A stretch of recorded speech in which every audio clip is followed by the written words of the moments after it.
தொன்ன பிரியாணி தொண்டை பிரியாணியா? தொன்ன பிரியாணியா இல்ல அண்ணா, தொன்ன பிரியாணி. தொண்டை பிரியாணி. தொன்னு. அது என்ன தொன்னை? எனக்கே தெரியாது, சொல்றாங்க சொல்றேன். அட விளக்கெண்ணெய் யார் சொல்ல சொன்னா? உள்ள உள்ளுக்கா என்ன அது தொண்டை பிரியாணி? தொண்டை பிரியாணி கிராப் மசாலா, அதாவது நண்டு மசாலா. நண்டு சாப்பிட்றீங்களா?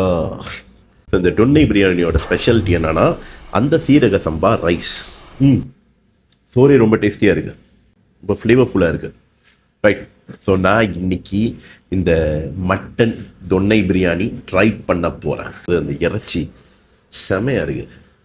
யா, ரொம்ப நல்லா வேக வச்சு இஞ்சிலாம் ஷ்ரெடட் பண்ணி போட்டிருக்காங்க. வேறு சோறு கொஞ்சம் குழஞ்சி குழையாம அந்த மாதிரி ஒரு டேஸ்ட் கொடுக்குது.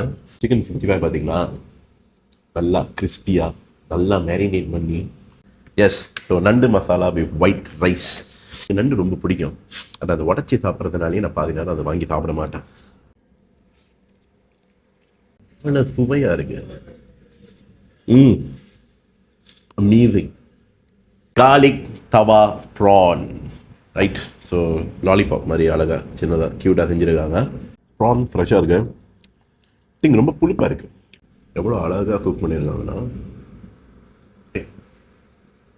ரொம்ப ஃப்ரெஷ்ஷாக இருக்குது. I think is one of the best. ரொம்ப அருமையாக இருக்குது, எனக்கு ரொம்ப பிடிச்சிருக்கு. இந்த இடத்துக்கு வாங்க, வந்து அவங்களோட டிஷ்ஷஸ்லாம் ட்ரை பண்ணுங்கள். எல்லாமே வந்து டிஃப்ரெண்ட்டாகவும் யூனிக்காகவும் இருக்குது. அது மட்டும் இல்லாமல் நல்லா இருக்குது, ஃப்ரெஷ்ஷாக இருக்குது. ஸோ அதனால தான் எனக்கு ரொம்ப பிடிச்சிருக்கு இந்த இடம். ஸோ நீங்களுமே வாங்க. அட்ரஸ் கீழே போடுறேன், நம்பர் கீழே போடுறேன், கான்டாக்ட் பண்ணுங்கள், ரிசர்வ் பண்ணுங்கள். ஐ திங்க் ஒரே டைமில் இங்கே ஒரு 20-30 பேர் வரலாம். ஓகே கைஸ், அடுத்த வீடியோவில் சந்திப்போம். Signing off, MC Bharathi.